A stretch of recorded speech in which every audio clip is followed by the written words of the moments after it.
మత్తయి సువార్త 20వ అధ్యాయం. మత్తయి సువార్త 20వ అధ్యాయము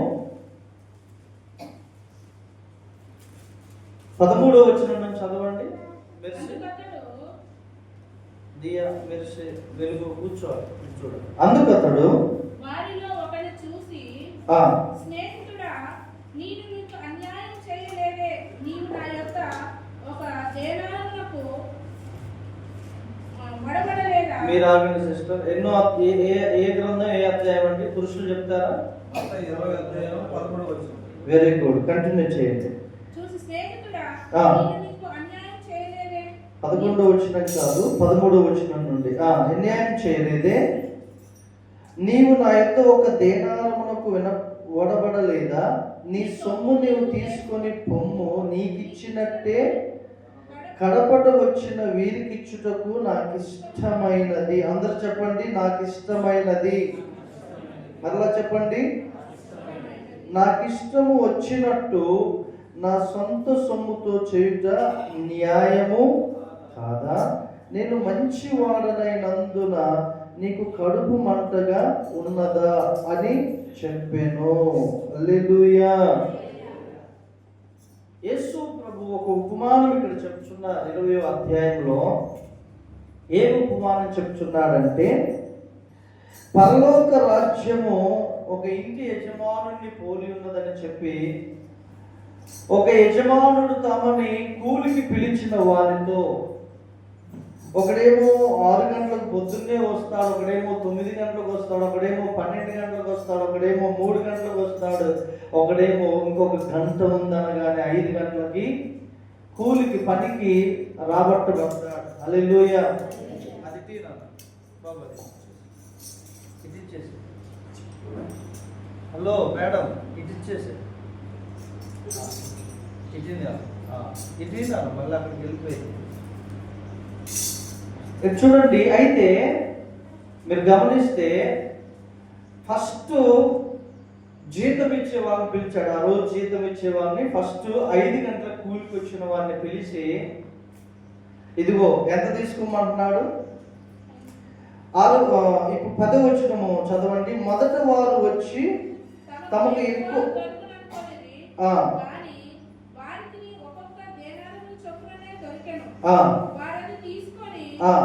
వచ్చిన వీరు 1 గంట మాత్రమే పని చేసినను పగలంతయు కష్టపడి ఎండబాధ సహించిన మాతో వారిని సమానం చేసినవే అని ఆ ఇంటి యజమానుల మీద సంపుకొనేది. హల్లెలూయా. ఇక్కడ ఒక విషయం గమనించండి జాగ్రత్తగా. 9 గంటలకు వచ్చిన వారు ఆ రోజు కూలికి 1 దేనారానికి వడబడ్డారు. అంటే ఒక మీకు అర్థం కావాలంటే, ఒక 100 రూపాయలండి ఈరోజు నేనంతా పని చేస్తా అన్నాడు 9 గంటలకు వచ్చి. ఓకే, నీకు 100 రూపాయలు ఫిక్స్. అయితే ఇలా 9 గంటలకి, 12 గంటలకి, 3 గంటలకి, చివరికి 5 గంటలకి, ఇంకొక గంట ముందు దిగుతాడనగా వచ్చిన వారికి ఇక్కడ యజమానుడు ఎంత ఇచ్చాడంటే, 1 దేనారం ఇచ్చాడు. అంటే ఒక 100 రూపాయలు ఇచ్చాడు. ఈ వెనక వచ్చిన వాళ్ళు అనుకుంటారు, అబ్బా 1 గంట పనిచేసిన వానికి నా ఈ యొక్క యజమాని 100 రూపాయలు 1 దేనారం ఇచ్చాడు అని అంటే, నేను పగలంతా ఎండ బాధ అనుభవించాను కదా, నాకు ఎక్కువ దొరుకుద్ది, ఎక్కువ ఇస్తానని ఆశపడుతున్నాడు. అయితే మొదట వచ్చిన వాడికి కూడా అదే దేనారం ఇచ్చాడు. హల్లెలూయా. ఇక్కడ ఒక విషయం మనం నేర్చుకోవాలి. ఏంటంటే, మనము న్యాయముగా ఉండాలి. ఏంటి న్యాయము అనంటే, నేను 100 రూపాయలకే ఒడబడిక చేసుకున్నాను, నాకు కావలసింది ఆయన ఇచ్చాడు, ఆయన అన్యాయం చేయలేదు. దేవునికి స్తోత్రం. మనము దేవుని యొక్క ఉద్దేశానికి, దేవుని యొక్క చిత్తానికి, దేవుని యొక్క ఇష్టానికి మనల్ని మనం సంపూర్ణంగా అప్పగించుకోవాలి. దేవునికి మహిమ కలుగును గాక.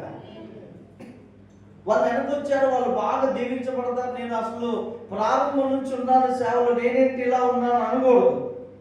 దేవుడు నిన్ను అలా ఉంచడం దేవునికి ఇష్టమైంది. ఇదిగో ఈ వ్యక్తిని దేవుడు ఇలా ఉంచడం దేవునికి ఇలా ఇష్టమైంది. హల్లెలూయా.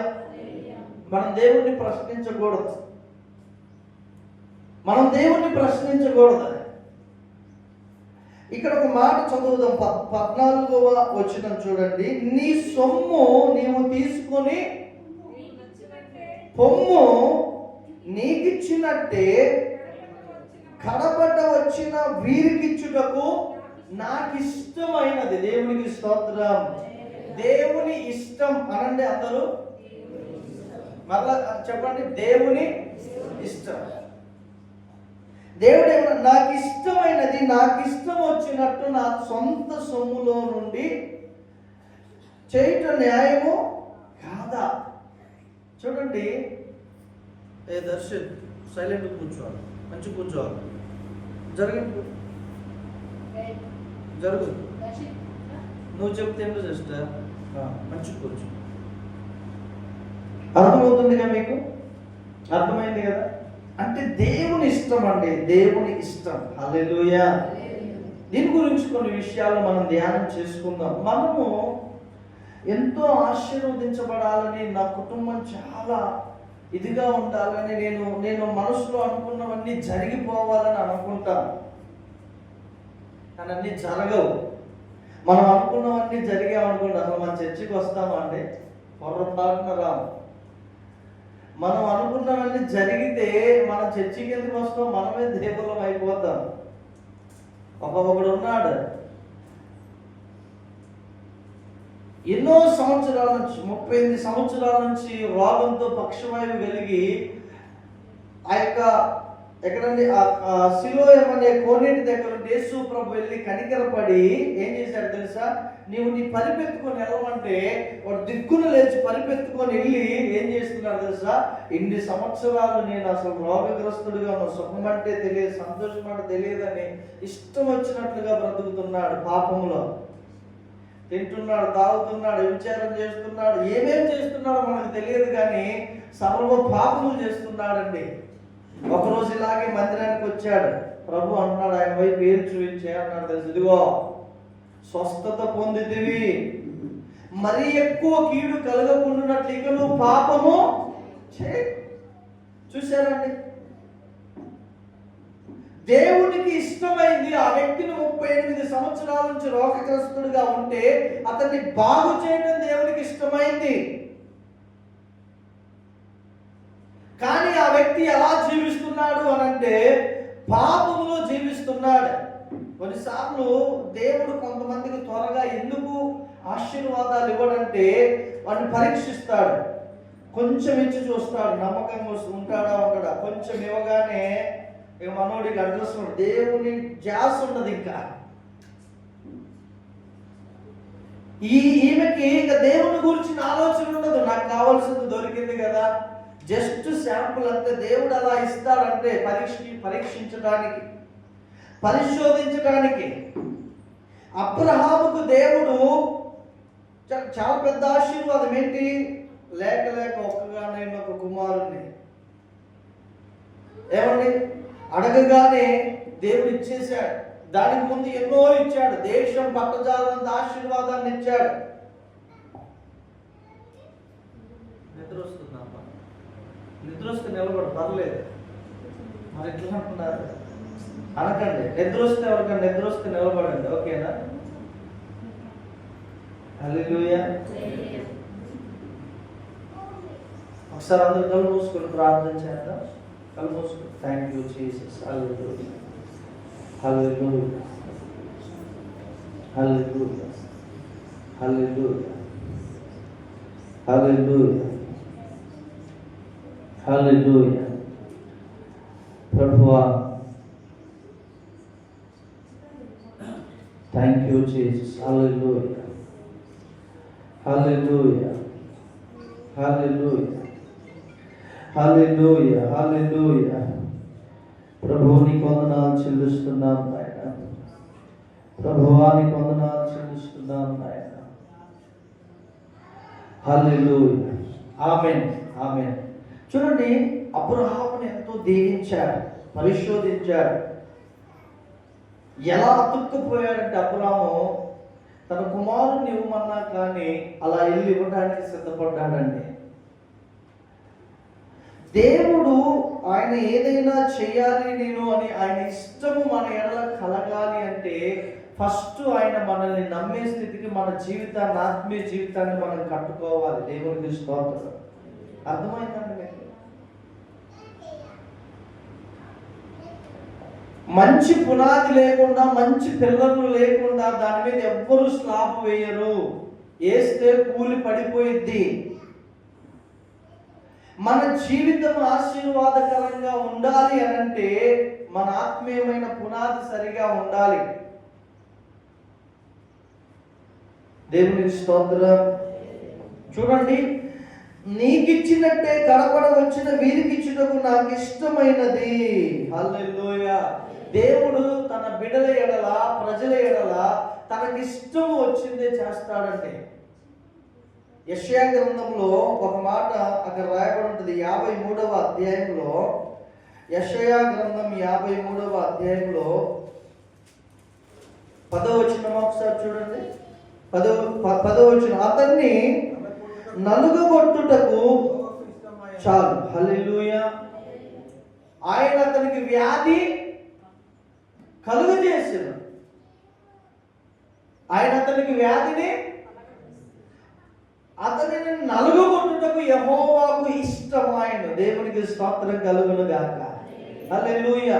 మన జీవితంలో దేవుని సంగమా, దేవుని యొక్క ఇష్టానికి మనము ఇష్టపడే బిడ్డలముగా ఉన్నప్పుడు మన కుటుంబాన్ని దేవుడు హెచ్చిస్తాడు. హల్లెలూయా. నిజంగా దేవుడు పెడతాడు. నీ ఇష్టం కాదు యేసయ్య, నా ఇష్టమే నా జీవితంలో జరిగేటట్లుగా నీవు చేయాలి అని అన్నప్పుడు ఏమండి, అది మనకు ఆశీర్వాదకరంగా ఉండదు, అది మనకు దీవెనకరంగా ఉండదు.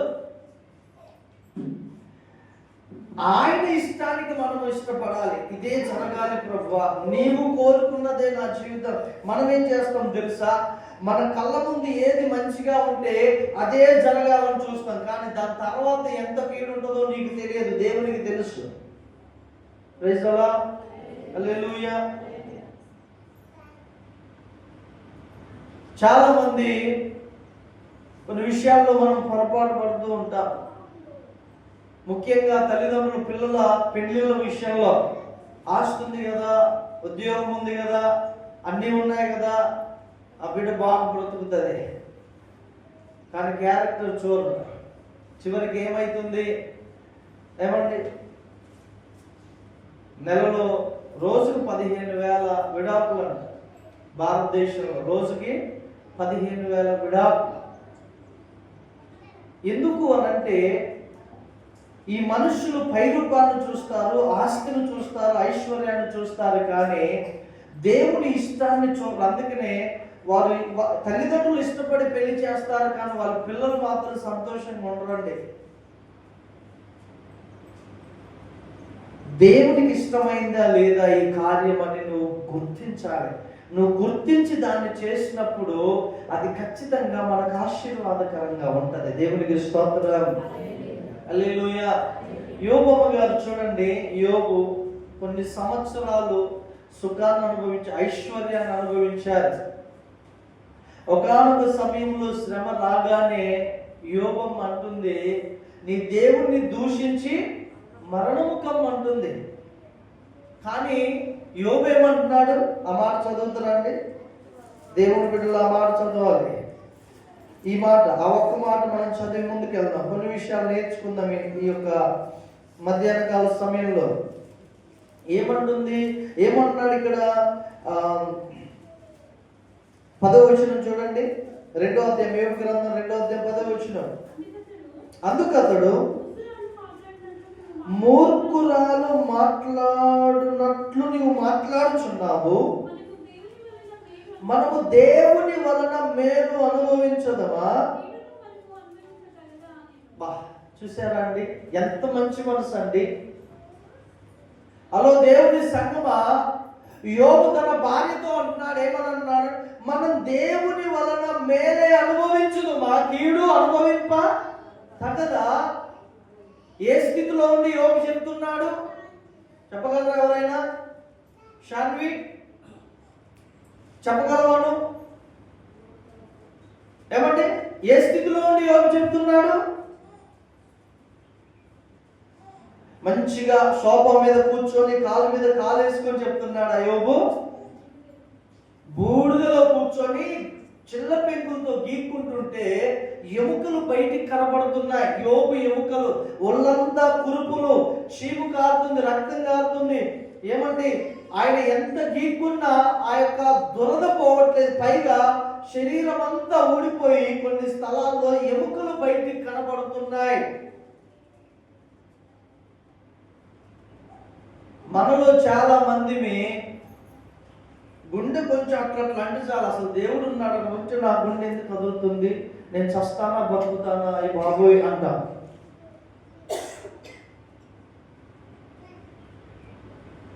బాబో ఒకవేళ ఫెయిల్ అయినాడు అనుకోండి, సపోజ్, అసలు దేవుడు మమ్మల్ని చూడట్లేదండి. దేవుడు చూస్తున్నాడు కానీ పిల్లలే సరిగా చదువుకోలేదు, నువ్వు చూడలే వాళ్ళని సరిగా.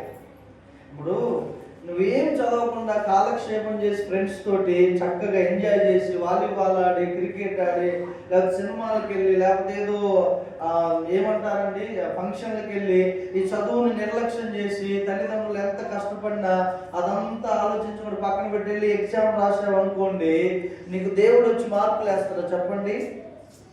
నువ్వు కష్టపడితే, నువ్వు కష్టపడిన దాన్ని దేవుడు దాన్ని నీకు రిమైండ్ చేసి ఆ శక్తిని ఇస్తాడు. అంతేగాని దేవుడు వచ్చి ఇది చేస్తాడు?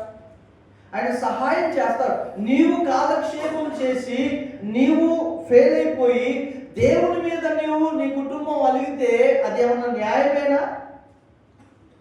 చెప్పాలండి, న్యాయమేనా? నీవు సరిగా కష్టపడవు, దేవుని మీద నిందేస్తావు. పైగా మనము ప్రాపర్గా ఏది చేయమో, ఏదన్నా నష్టం వస్తే అది దేవుని మీద వేస్తాం. లాభం వస్తే మాత్రానికి నేను ఎంత కష్టపడ్డానో తెలుసా అండి అంటాం. దేవునికి ఏమన్నా కృతజ్ఞత చెల్లిస్తావా? ఏం చెల్లించావు? నేను ఎంత కష్టపడితే ఈ స్థాయికి వచ్చానో తెలుసా? అదే ఏదన్నా కొంచెం నష్టం వచ్చింది అనుకోండి, అసలు దేవుడు మమ్మల్ని చూడట్లేదండి. అలా కాదండి మనం ఉండాల్సింది. యోబు ఏమన్నాడు తెలుసా? మనము దేవుని వలన మేలు అనుభవించుదుమా, కీడు అనుభవింప తగదా? ఒకవేళ దేవుడు నీకు కొంతకాలం శ్రమకు అప్పగించాడు అనుకోండి, అది నీ మేలు కొరకై నిన్ను కొంచెం శ్రమకు అప్పగించాడు అనుకోండి, దాన్ని సంతోషంగా అంగీకరించు. దేవుని సన్నిధిలో సంతోషంగా స్వీకరించు. హల్లెలూయా.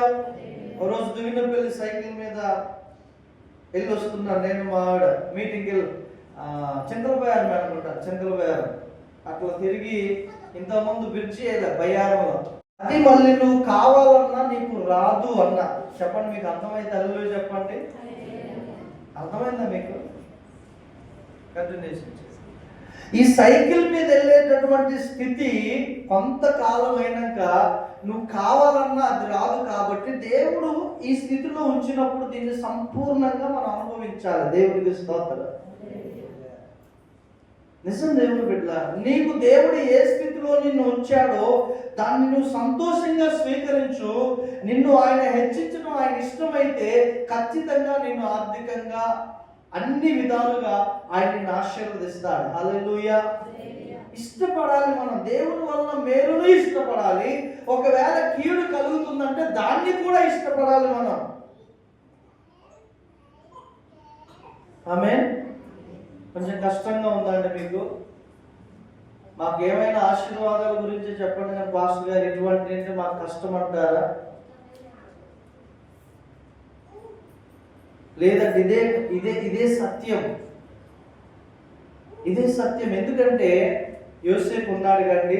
యోసేపు ఎంత భక్తిపరుడో తెలుసా, ఎంత నీతిమంతుడో తెలుసా? యోసేపు తన తండ్రి దగ్గర చక్కగా ప్రార్థన చేసుకుని హాయిగా ఉండేవాడు 17 సంవత్సరాలు. 17వ సంవత్సరంలో వాళ్ళ నాన్నగారు క్యారేజ్ ఇచ్చినా అని పంపించాడు అంతే. ఈ 17 సంవత్సరాల గార్వం అంతా వెళ్ళేంత వరకు తన అన్నలు అతన్ని హింసించారు. పైగా ఇష్మాయిలీలకు అమ్మేశాడు ఐగుప్తుకి. యోసేపు ఎప్పుడు కూడా ఏంటి నాకు ఈ శ్రమ అని అనుకోలే. యోసేపు సంతోషంగా అనుభవిస్తూ అంగీకరిస్తూ అలా ముందుకెళ్ళిపోతున్నాడు. హల్లెలూయా. ఒక మాట మరలా నీకు చెప్పే అవకాశం ఉంటుందో ఉండదో అని ముందే చెప్తున్నా. ఒకవేళ నీకు శ్రమ వచ్చినప్పుడు నువ్వు దాన్ని సంతోషంగా అంగీకరించకుండా అసలు దేవుడు నన్ను చూడట్లేదు అని గనక నువ్వు దేవుణ్ణి విడిచిపెట్టే ఆలోచన నీ మనసులో వచ్చినప్పుడే నువ్వు నిజముగా శ్రమకు అప్పగించబడతావు. దేవుణ్ణి కలిగి ఉండి ఒకవేళ శ్రమ అనుభవిస్తే ఆ శ్రమలో నీతో పాటు దేవుడు కూడా ఉంటాడు. హల్లెలూయా, హల్లెలూయా. యోబు అనుభవిస్తున్నాడు కానీ యోబు ఒక్కడే లేదండి, దేవుడు చూస్తూనే ఉన్నాడు. చివరికి ఏం జరిగింది తెలుసా? మొదట ఆశీర్వాదం కంటే యోబు సంతోషంగా అంగీకరించడాన్ని బట్టి ఆ కడపటి ఆశీర్వాదం రెండంతలుగా యోబుకి ఇచ్చాడు దేవుడు. హల్లెలూయా. బహుశా నెల నుంచి ఒక 3 నెలల వ్యవధి లేదా ఒక 2 నెలల వ్యవధి ఉండొచ్చు అతని శ్రమ కాలం. ప్రకటన గ్రంథంలో ఉంటుంది, 10 దినములు నీకు శ్రమ కలుగునైతే అంతము వరకు. ఆ మాట చదువుదామండి, చదవాలి. ఇటువంటి మాటలు ఆశీర్వాదములు మాత్రమే కాదు, ఇటువంటివి కూడా మనం ఇవే చదవాలి. అప్పుడు మనం స్ట్రాంగ్ గా ఉంటాం. ఎక్కడ ఉంటుందమ్మా ఆ మాట? 2వ అధ్యాయము 10వ వచనం చదువుతారా? 10. ఇదిగో మీరు శోధింపబడినట్లు అపవాది మీలో కొందరిని చెరలో వేయింపబోచున్నాడు. 10 దినములు శ్రమ కలుగును, మరణము వరకు నమ్మకముగా ఉండుము, నేను నీకు జీవ కిరీటం ఇచ్చేదను. హల్లెలూయా. ఎంత మంచి దేవుడు అండి మన దేవుడు. అపవాది మీలో కొందరిని శోధించుచున్నాడు, చెరలో వేయింపబోతున్నాడు. 10 దినములు శ్రమ కలుగును, మరణము వరకు నమ్మకముగా. జస్ట్ 10 days, 10 రోజులు అంతే. కొన్నిసార్లు కొంతమంది వ్యక్తులకి కొన్ని శ్రమలు వచ్చినప్పుడు ఎందువలన వస్తాయో వాళ్ళకి తెలుసు, వాళ్ళ కాపరికి కూడా ఇంకా బాగా తెలుసు. అర్థమవుతుందండి మీకు? ఎందుకు వస్తాయా? కొన్నిసార్లు కొన్ని శ్రమలు ఒకవేళ వారు దేవుడి నుంచి దూరం అవుతుంటే ఆ దూరం అయ్యే ఆ గ్యాప్ని పూడ్చడానికి దేవుడు అనుమతిస్తాడు. మీరైనా నేనైనా ఎవరమైనా, ఇది దేవుని పద్ధతి. కొన్నిసార్లు ఇక ఈ స్టేజే కాదు వీడిని నేను కొంచెం హెచ్చించాలి, హెచ్చించే ముందు ఒక పరీక్ష పెడతా. ఇప్పుడు 10th పాస్ అయితేనే కదా ఇంటర్ కానీ ఇంకా దేనికైనా. అలాగనే నిన్ను ఆశీర్వదించే ముందు కొన్ని పరీక్షలు పెడతా. అది కనుక నువ్వు పాస్ అయితే దేవుడు నిన్ను ఇష్టపడి మరొక స్థితిలోనికి నిన్ను నడిపిస్తాడు. హల్లెలూయా. అసలు సమస్య ఎక్కడ ఉంటుందో తెలుసా బ్రదర్? హలో, ఎక్కడ ఉంటుందో తెలుసా? ఆ 10 దినముల శ్రమ ఉంటుంది, అక్కడ ఓర్చుకునే కాలం ఉంటుంది. మన ఆశీర్వాదం, మన జీవ కిరీటం, మన యొక్క దేవుని యొక్క ఇవ్వాలనుకున్న దీవెన. ఆ రోజు కనుక అబ్రహాము కఠినంగానే వెళ్తున్నాడు, కష్టంగానే వెళ్తున్నాడు, కానీ అబ్రహాం అండి దేవుని ఇష్టానికి హృదయపూర్వకంగా లోబడే వ్యక్తి అండి అబ్రహాం. హల్లెలూయా. ఈ మధ్యాహ్నం మనం అనగలమా, దేవా నీ ఇష్టమే నా ఇష్టం ప్రభు అని అనగలమా అండి? అలాగూ అనగలిగి జీవిస్తేనండి ప్రపంచంలో అందరికంటే శ్రేష్టమైన గుంపులు నీవు ఉంటావు. హల్లెలూయా. అర్థమవుతుందా సిస్టర్? అర్థమవుతుందా బ్రదర్? నీ ఇష్టమే నా ఇష్టం ప్రభువా అనే స్థితికి కనుక నువ్వు వచ్చి అలాగున జీవిస్తే, నోటి మాట కాదు, అలాగున మనము జీవిస్తే ప్రపంచంలో ఉన్న శ్రేష్టమైన గుంపు ఏదైతే ఉందో అందులో నీవు ఉంటావు, ఈ గుంపులో. హల్లెలూయా. యేసయ్య ఏమన్నాడు తెలుసా? తండ్రి నా ఇష్టము కాదు, చదువుతారా మాట? 27వ అధ్యాయం అండి, 20 మత్తయి శుభవార్త. ఈ గిన్నె నా యొద్ద నుండి తొలగించుము, అయినను ఈ 42వ వచనం, 26వ అధ్యాయం 42వ వచనం.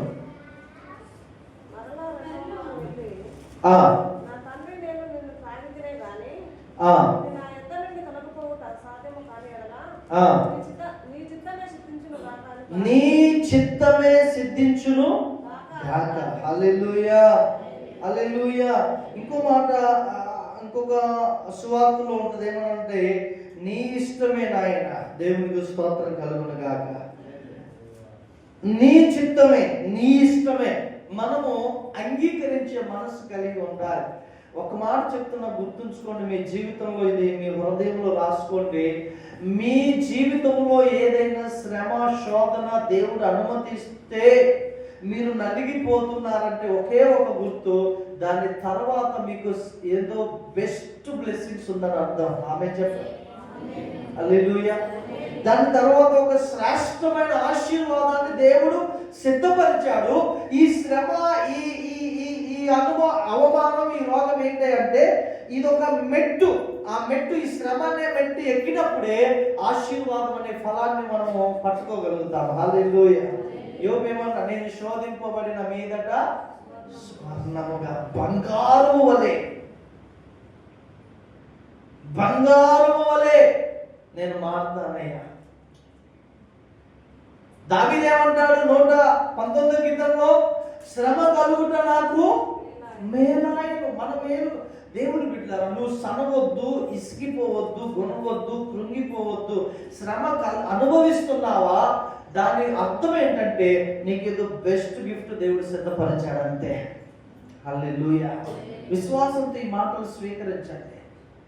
నీకు బెస్ట్ ఆశీర్వాదం, శ్రేష్టమైన ఆశీర్వాదం దేవుడు నీకు సిద్ధపరిచాడంతే. హల్లెలూయా. ఇక్కడ చూడండి, యోహాను సువార్త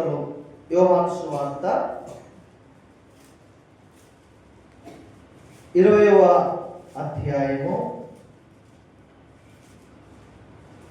21వ వచనం. అప్పుడు యేసు మరలా మీకు సమాధానం కలుగును గాక అని తండ్రి నన్ను పంపిన ప్రకారము. దేవుడు ఏమంటున్నాడు తెలుసా శిష్యులతోటి?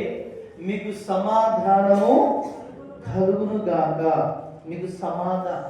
దేవుడు బిడ్డలారా, ఒక విషయం జ్ఞాపకం చేసుకోండి. మనం అనుకుంటాము మనం ఏదైనా చేయగలమేమో అనుకుంటాం. అప్పటి వరకు శిష్యులు చాలా గలిబిలిగా ఉన్నారు. అప్పటి వరకు శిష్యులు భయంతో ఉన్నారు. అప్పటి వరకు శిష్యులు అసలు మన బ్రతికేంటి, మన గురువు గారు చంపబడ్డాడే, మన గురువు గారు లేరే, యేసు ప్రభు వెళ్ళిపోయాడే, రోమిలు ఆయన్ని, యూదులు ఆయన్ని చంపేశారే, మనం ఎలా బ్రతుకుతాము, ఎలా ఉంటామో భయంతో కృంగిపోతుంటే ఒక దినాన యేసు ప్రభు ఆ గదిలో ఆయన ప్రత్యక్షమై మీకు సమాధానం కలుగును గాక అన్నాడు. ఏమన్నాడండి? గట్టిగా చెప్పండి. ఒకరి పక్కన ఒకరు చెప్పండి, నీకు సమాధానం కలుగును గాక అని చెప్పండి. హల్లెలూయా. దేవుడిచ్చే ఆశీర్వాదం. కొన్నిసార్లు మనం గమనించాలి, కొన్ని కుటుంబాల్లో పరిస్థితులు అస్తవ్యస్తంగా ఉంటాయి, అడ్డదిడ్డంగా ఉంటాయి. కానీ వాళ్ళు ఎప్పుడైతే దేవుని దగ్గరికి రావటం ప్రారంభిస్తారో ఆటోమేటిక్గా అవన్నీ చక్కపరచబడటం ప్రారంభమవుతాయి. ఒకదాని తర్వాత ఒకటి సరిచేయబడటం ప్రారంభమవుతాయి. ఎందుకు అనంటే దేవుడు అక్కడ పలుకుతాడు, ఈ కుటుంబానికి సమాధానం కలుగునుగా కానీ. హల్లెలూయా. అదొక ఆశీర్వాదం అండి, అదొక ఆశీర్వాదం. సమాధానం అనేది ఒక ఆశీర్వాదం. సమాధానం కలుగును గాక. ఇంకో మాట చూడండి, ప్రసంగి గ్రంథం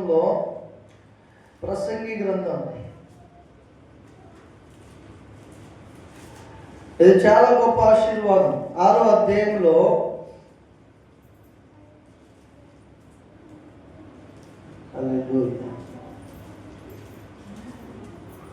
2వ అధ్యాయంలో 25వ వచనం చూడండి. 2వ అధ్యాయం 25వ వచనం. ఆయన సెలవు లేక భోజనము చేసి సంతోషించుట ఎవరికి అర్థమవుతుందండి మీకు? దేవుని సెలవు లేక భోజనము చేసి సంతోషించుట ఎవరికి సాధ్యము? మనం భోజనం చేసి సంతోషించాలంటే దేవుని సెలవు, దేవుని ఆజ్ఞ, దేవుని ఇష్టం.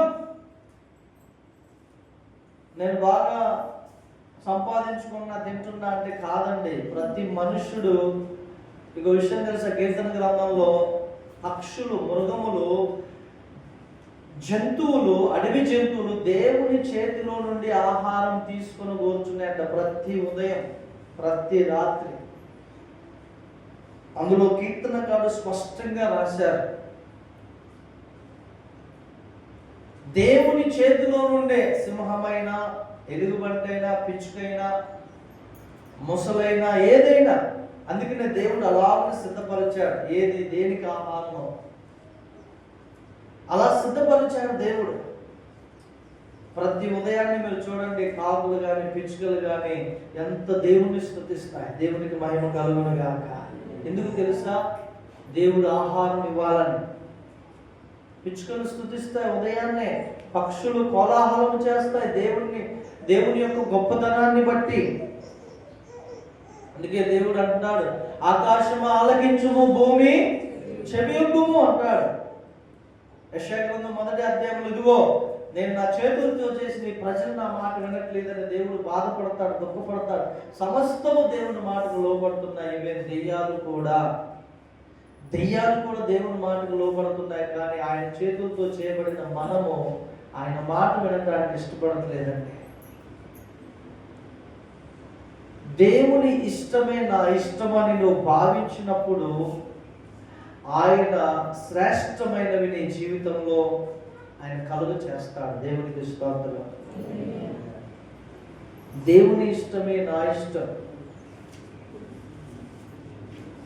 ఆయన ఇష్టమే నా ఇష్టముగా. దేవుడు ఏమంటాడు తెలుసా?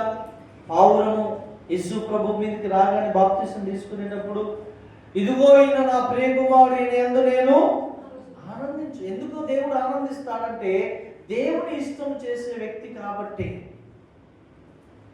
దేవుని సంగమ కుటుంబముల, దేవుని కుటుంబము, మన ఇష్టాన్ని మనం చేయటానికి వేదన పడుతున్నామా?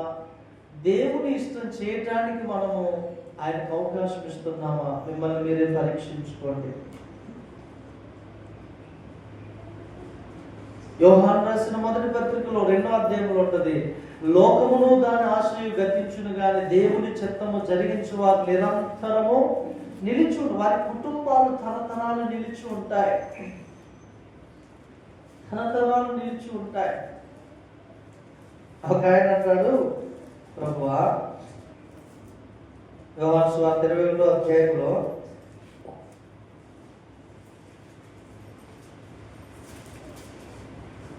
21వ వచనం నుంచి చదవండి. పేతురు అతనిని చూచి, ప్రభువా, యోహాను సంగతి ఏమగునని యేసుని అడిగాను. యేసు, నేను వచ్చు వరకు అతడుండుట నాకు ఇష్టమైతే అది నీకేమి. చూసారా అండి? కొన్నిసార్లు మనం ఎలా ఉంటామంటే విశ్వాసం కాని రాకుండా కుళ్ళుగా ఉంటాం. ఈ కుటుంబం ఏంటి ఇలా, ఈ బ్రదర్ ఏంటి ఇలా, ఈ సిస్టర్ ఏంటి ఇలా, నేనేంటి ఇలా, కుళ్ళు, అసూయ. వీళ్ళేమో ఎంత పెద్ద ఇల్లు కట్టారు, అసలు నిన్న మాకు అసలు ఏం చేసినా కలిసి వద్దాం, మాకేం కాదు. కుళ్ళు, అసూయ. యేసు ప్రభుతో ఉన్న వాళ్ళకే అసూయ. ఇక్కడ ప్రభువా, నా సంగతి అయిపోయింది, ఓకే, మరి ఈయన సంగతి ఏంటి? యేసు ప్రభు ఏమో అసలు యోహాను కాముగా ఉన్నాడండి, ఏమనట్లే. పేతురు ఆగడు కదా, నా సంగతి ఏదో చెప్పేసా, ఓకే అయిపోయింది, కానీ ఈయన సంగతి ఏంటి? యేసయ్య ఏమన్నా, నేను వచ్చేంత వరకు, రెండో రాకడ వరకు అనుకో, నేను వచ్చేంత వరకు ఇతడు ఉండుట నాకు ఇష్టమైతే, అంతేనండి, నాకు ఇష్టమైతే అది నీకేమి, నీవు నన్ను వెంబడించుమను. కాబట్టి ఆయన శిష్యుడు చావడని మన సహోదరులు ప్రచురమే. అయితే చావడని ఏ సత్యం చెప్పలేదు, కానీ నేను వచ్చు వరకు అతడు ఉండటం నాకు ఇష్టమైతే. దేవునికి స్తోత్రం. ఒకటే దేవుని బిడ్డలారా, ఈ ప్రపంచంలో నిద్రపోయే వాళ్ళు అల్లు చెప్పండి. Very good. మీ యథార్థతను బట్టి దేవుడు మిమ్మల్ని దీవించునుగాక. అక్కడక్కడ కొన్ని కొమ్మలు అలా ఊతున్నాయి, 1-2 కొమ్మలు. నిద్ర వస్తే లేచి నిలబడండి, ఒకసారి అలా ఎక్సర్సైజ్ ఇలా అనేసి మనం కూర్చోండి. మీకు ఎందుకు నిద్ర వస్తుందో నాకు తెలుసు. మీరు చర్చిలోకి వచ్చి నిద్రపోయిన తర్వాత ఇంటికి వెళ్ళాక ఏం జరుగుతుందో కూడా నాకు తెలుసు. మళ్ళీ మీరు అది జరిగినాక ఎప్పుడు నా దగ్గరికి వస్తారో కూడా నాకు తెలుసు. కాబట్టి నిద్రపోతే అది జరుగుద్ది, నిద్రపోకపోతే అది జరగదు. జరగకుండా ఉండాలంటే మెలకువకుండా, జరగాలంటే నిద్రపో. అతడు ఉండటం నాకు ఇష్టమైతే అది మీకేంటి? ఈ ప్రపంచంలో దేవుని ఇష్టమే జరుగుతుందండి. హల్లెలూయా. దేవుని ఇష్టం. ఇంకో విషయం చదివిస్తా చూడండి. దానియేలు గ్రంథం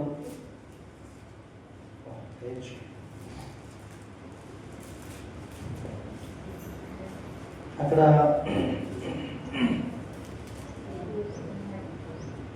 సమస్త అధికారములు ప్రభు అంటాడు, నా అధీనంలో ఉన్నాయి, నేను ఎవరికి ఇవ్వబోతునో వానికే ఇస్తాను అంటాడు.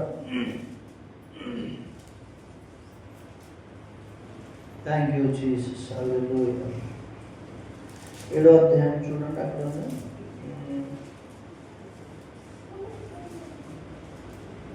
19వ వచనం చూడండి. 5వ అధ్యాయము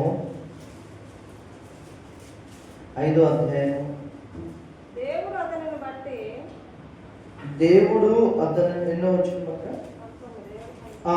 అతనికి ఇచ్చిన మహాదశ ఇచ్చినందున తానెవరిని చంపగోరును వారిని చంపెను, ఎవరిని రక్షింపగోరును వారిని రక్షించెను, ఎవరిని హెచ్చింపగోరును ఎవరిని పడవేయగోరును. కాబట్టి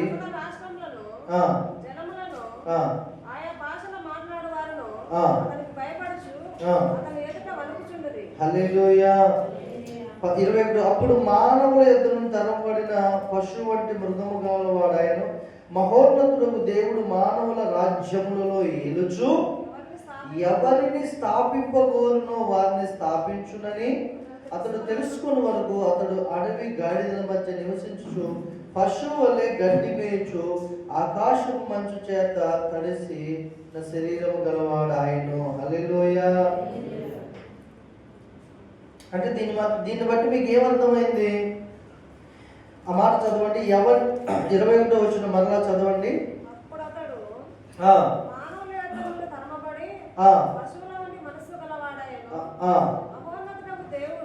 మహోన్నతుడకు దేవుడు మానవుల రాజ్యములలో ఏలుచు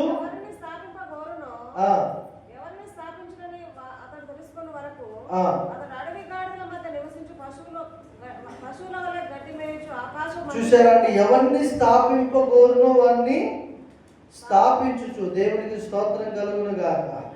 హల్లెలూయా. అంటే దేవుని చేతిలో ఉంది సమస్త అధికారములు. ఎవరి చేతిలో ఉంది? దేవుని చేతిలో ఉంది అన్ని అధికారములన్నీ.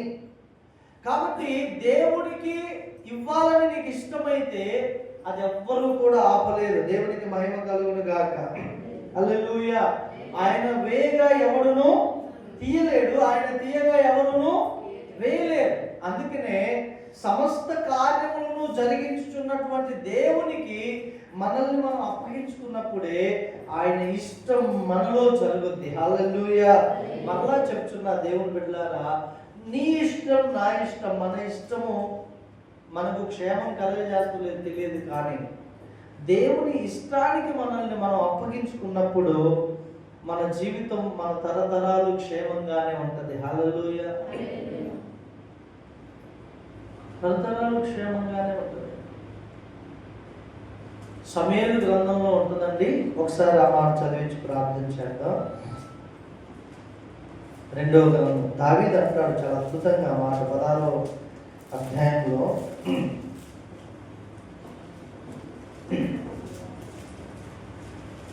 పదకొండు 12 వచనాలు చూడండి. 16వ అధ్యాయము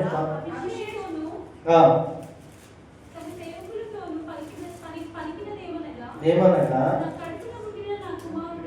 నా కడుపున పుట్టిన నా కుమారుడే.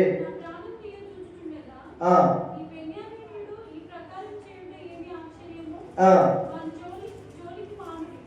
ఆ. యెహోవా వారికి సెలవిచ్చి ఉన్నాడు కనుక యెహోవా వారికి సెలవిచ్చి ఉన్నాడు గనుక వారిని శపింపనీయుడి. ఆ, యెహోవా నా శ్రమను లక్ష్యపెట్టునేమో, ఆ. వాడు పలికిన శాపములకు బదులుగా ఆ. యెహోవా నాకు మేలు చేయనేమో. చూశారండి, దావీదు మనసు చూశారు ఒకసారి. శ్రమను స్వీకరిస్తున్నాడు. శత్రువు తన చేతికి దొరికిన పగ తీర్చుకోకుండా అతన్ని వదిలేసేయండి, అతన్ని దూషింపనివ్వండి, అతన్ని ద్వేషింపనివ్వండి, యెహోవాయే అతన్ని శపింపమని బెన్యామీనీయుడికి చెప్పాడేమో షిమీకి. నా శ్రమను యెహోవా లక్ష్య పెట్టునేమో, వాడు పలికిన శాపములకు బదులుగా యెహోవా నాకు మేలు చేయనేమో. హల్లెలూయా. కొన్నిసార్లు కొంతమంది శపిస్తుంటే అంగీకరించాలి. ఎందుకో తెలుసా?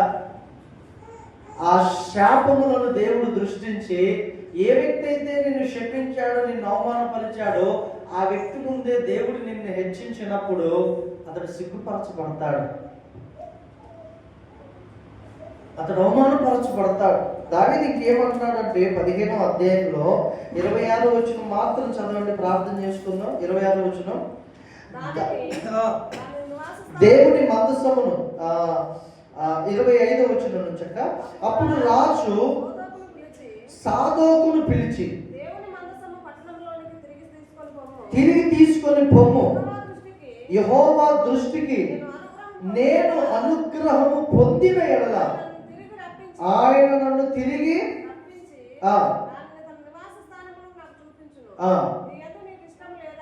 నీ యందు నాకు ఇష్టము లేదని దేవుడు సెలవిచ్చిన ఎడల ఆయన చిత్తము. చూసారండి, మళ్ళా దేవుడు నన్ను రాజ్యంలోకి తీసుకొస్తే దేవునికి స్తోత్రం. ఒకవేళ దావీదు నీ యందు నాకు ఇష్టం లేదయ్యా, నువ్వు రాజుగా ఉండడానికి నాకు ఇష్టం లేదు అన్నాడా? ఆయన చిత్తం. ఈ మనస్సుని గనక మనం ధరించుకుంటే దేవుడు బహుగా మనల్ని దీవించుడు గాక. హల్లెలూయా. శ్రమ వచ్చిందా? నీ ఇష్టం ప్రభువా, నీ సెలవు లేకుండా ఏది రాదు కదా. దుఃఖం వచ్చిందా? నీ ఇష్టం ప్రభువా, నీ సెలవు లేకుండా ఏది రాదు కదా. హల్లెలూయా. 2-3 సార్లు నేను విన్నాను, అమెరికాలో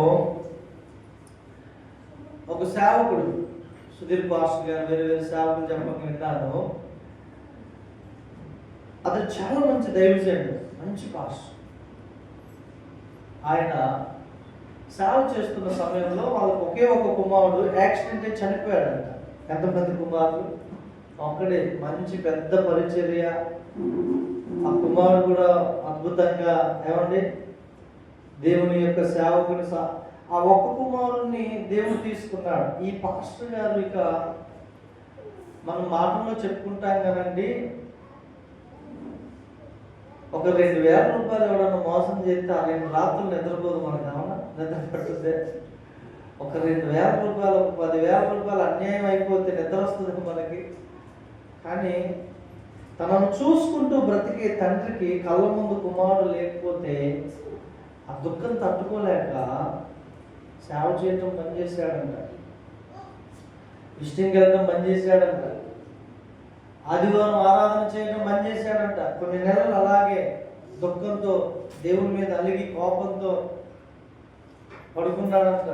నా కుమారుడు, ఏకైక కుమారుడు, ఆయనే నీకు కావాలయ్యా, అప్పుడే తీసుకున్నావా అని ఏడుస్తూ పడుకుంటే కొన్ని నెలల తర్వాత రాత్రి అలా పడుకుంటే దేవుడు వచ్చి అతనితో మాట్లాడుతున్నాడంట. నా కుమారుడా, ఆయన నేను చూశాను, చాలా అద్భుతంగా పాటలు, ఆయన వీడియోస్ కూడా, సాంగ్స్ వింటాను నేను ఇంగ్లీష్. నేను నాకు ఒక్కగానే ఒక కుమారుణ్ణి మీ అందరి కోసం నేను బలిగా ఇవ్వలేదా?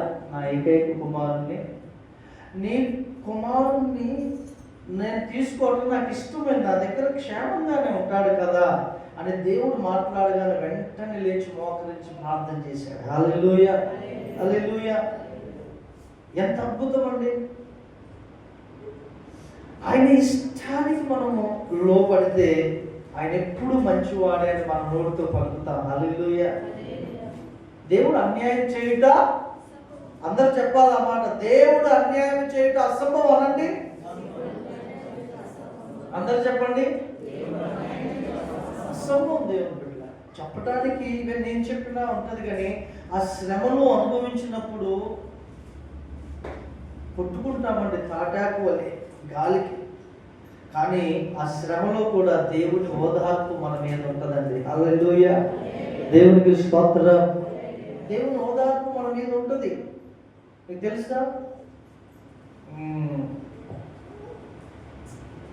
ఆయన చెన్నైలో పెద్ద పాస్టర్ గారు, ఆయన పేరు ఏం పేరండి, డిసిఎస్ దినకర్ అంకుల్. ఎంతమంది తెలుసు అండి డిసిఎస్ దినకర్? ఆయనకి ఒక కొడుకు ఒక కూతురు. యవనస్తురాలు తన కూతురు యాక్సిడెంట్లో చనిపోయింది. చిన్నపిల్ల అనుకుంటా, యవనస్తురాలు యాక్సిడెంట్లో చనిపోయినప్పుడు ఈయన బాగా దుఃఖపడుతున్నాడు. ఈయన కూడా DCS Dinakar uncle bank job ఉద్యోగ మేనేజర్, అలా చేస్తూ సేవ చేశాడు డిసిఎస్ దినకర్ అంకుల్.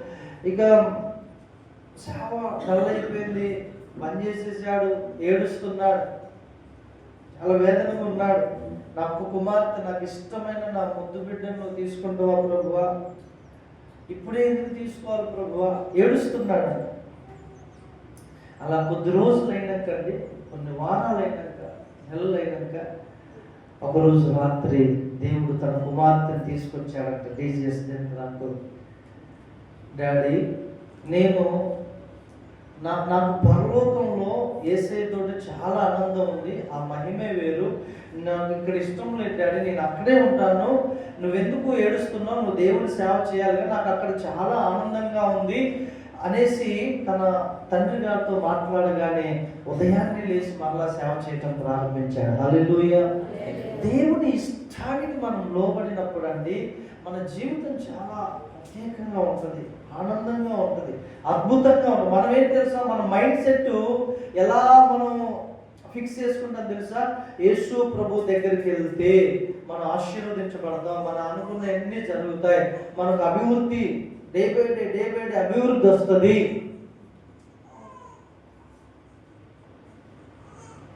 అంతేనా ఏం బ్రదర్? అంతేనా? అలా ఫిక్స్ అవుతాం. కానీ అది కాదు, అది మాత్రమే కాదండి, కొంత శ్రమలో గుండా కూడా దేవుడు తీసుకెళ్తాడు. చేతులెత్తి స్తోత్రం. కొంత అనారోగ్య పరిస్థితి, ఆర్థికమైన ఇబ్బందుల్లో నుంచి కూడా తీసుకెళ్తాడు. అన్నిటికీ నువ్వు ఓర్చుకున్నప్పుడు అప్పటి వరకు బాగున్నటువంటి సన్నిహితంగా ఉన్నవారే సడన్ గా శత్రువులు అయిపోతారు. హల్లెలూయా. అనంగా వ్యతిరేకులు ఏం చేయాలో అర్థం కాని తోచని పరిస్థితులు ఎదురవుతూ ఉంటాయి. కానీ దేవుడు మనల్ని విడిచిపెట్టడు, ఆయన తన ఇష్టమే మన ఎడల జరిగిస్తాడు. హల్లెలూయా. కళ్ళు మూసుకుందాం, అందరు లేచి నిలబడదాం, ప్రార్థన చేద్దాం. అందరు లేచి నిలబడదాం, ప్రార్థన చేద్దాం. దయచేసి ప్రతి ఒక్కరు కళ్ళు మూసుకొని ఒక్క నిమిషం దేవుడు, దేవా నీకు ఇష్టమే నా ఇష్టమై ఉండాలి,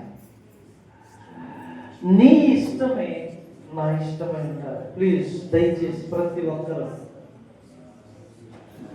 అంత గొప్ప శ్రమ నీకు వస్తుందని నేను చెప్పలేను, ఎందుకంటే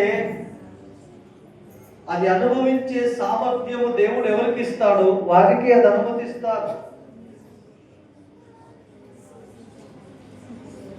ఎవరి సామర్థ్యాన్ని బట్టి దేవుడు వారికి అనుగ్రహిస్తాడండి. నీ జీవితంలో ఒకటి నువ్వు కలిగి ఉండాలి. ప్రభువా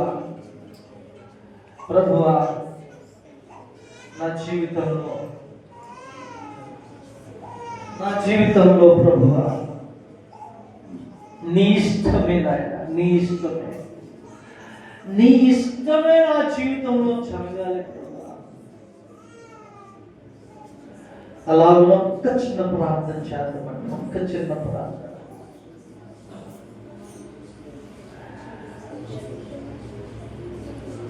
యేసు ప్రభు అన్నాడు, తండ్రి నీ చిత్తమే సిద్ధించును గాక.